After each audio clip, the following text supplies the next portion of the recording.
Welcome to Middle East Minute by Al Monitor. From our studio in New York, I'm Adam Lucente. Here are the headlines we're looking at across the region.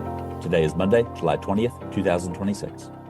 Lebanese President Joseph Aoun is in Washington, where he will meet U.S. President Donald Trump on Tuesday.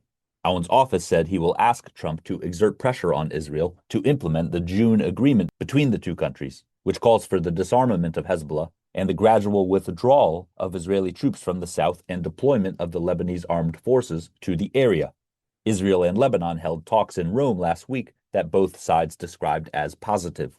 Aoun met U.S. Secretary of State Marco Rubio on Sunday, and his visit marks the first by a Lebanese head of state to the U.S. since 2009.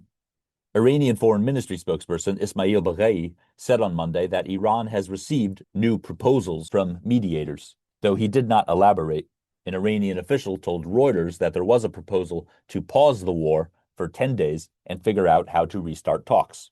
Baghai's comments follow more escalation between the U.S. and Iran after 2 American soldiers were killed in an Iranian strike on Jordan on Saturday.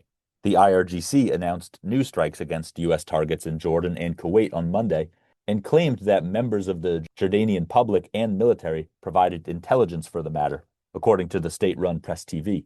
Jordan, a major non-NATO ally of the U.S., last reported Iranian strikes on Sunday and summoned the Iranian charge d'affaires in Amman the same day over the attacks and, quote, inflammatory statements. The Kuwaiti army reported a new Iranian drone wave Monday morning local time. Meanwhile, U.S. Central Command said it concluded its 9th consecutive night of attacks on Iran on Sunday evening Eastern Time or early Monday morning in the region. Hamas named Khalil al-Hayya as its new overall leader on Monday. Hayya, who is based in Qatar, replaced Yahya Sinwar, who was killed in a firefight with Israeli forces in Gaza back in October of 2024. Hamas went without a new overall leader for nearly 2 years, being run by a committee which included Hayya, who has acted as a chief negotiator for the group. The Iraqi government announced on Monday that Prime Minister Ali Zaidi will soon visit Iran and Turkey.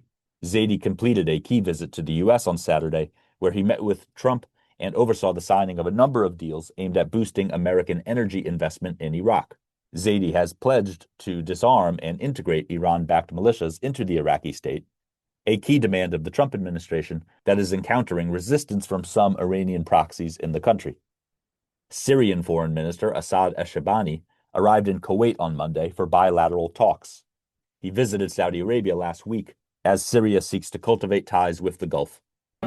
Thanks for listening to Middle East Minute. For the links to these stories and to keep up with headlines from across the region, visit almonitor.com and subscribe to Middle East Minute on Apple, Spotify, or wherever you get your podcasts. Until next time, I'm Adam Lucente.